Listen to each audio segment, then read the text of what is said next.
And a very important day, as you know, it's Human Rights in South Africa Day, but also most importantly, it's about the Defend Democracy rally, where they're really expressing their displeasure about the current situation. And of course, they do care about these bilateral relations between South Africa and the US. I'm going to start here. No words. Sir, obviously, quite a very powerful placard you have. Tell us about your presence here today. Okay, so I don't agree with what's going on. And the scary bit for me is I'm South African, but I have German heritage, and I find what's happening in the US very similar to what happened in Germany before the Second World War. And it starts like insidious with small statements, all very similar to what's happening in the US now. And it has to be stopped, and one has to do something about it.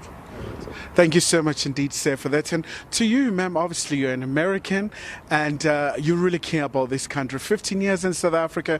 What do you make of these events?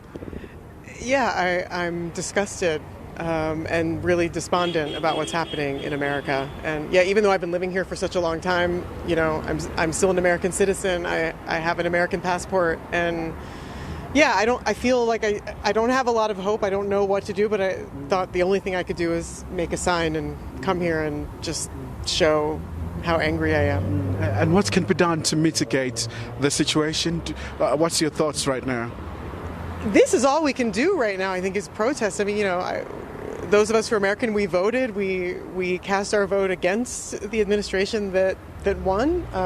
We're still not happy, and yeah, we just have to, I guess, hang on and keep making our voices heard. Okay. Thank you so much indeed for that, ma'am. So I'm going to walk across, really just to gauge as many views as possible. No to fascism, quite a very strong message there, ma'am. Tell us about your presence here. Sure. Thank you so much, and thank you for being here. Yeah, it's a really important day today, Human Rights Day in South Africa.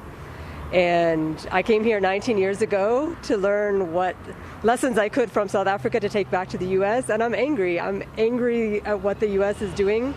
So the other part of my sign, no to murder in Gaza, there's a lot of things that need to stop. No to racism, no to sexism. I feel like the current administration is just giving, basically the right for people to say whatever they want to say, and it needs to stop. So people, yeah. All right, thank you so much indeed. Of course, freedom of speech, a very key one. Before we wrap it up, ma'am, your presence here today, a very strong message you have as well about anti-racism, diversity, equity, inclusion, justice, belonging to one love, of course. I mean, tell us about why you're here today. My answer is very simple. I need my country to know that Black lives matter. My life matters, your life matter, all lives matter. Palestinian lives matter, trans lives matter, gay lives matter. All lives matter, that's why I'm here. Right. Thank you so much indeed. Of course, those are the sentiments here from outside the US Consulate. Obviously, quite a lot at stake. But of course, this is what some Americans are doing here in South Africa to show solidarity between the two countries. Kylie Kumala, SABC News, Johannesburg.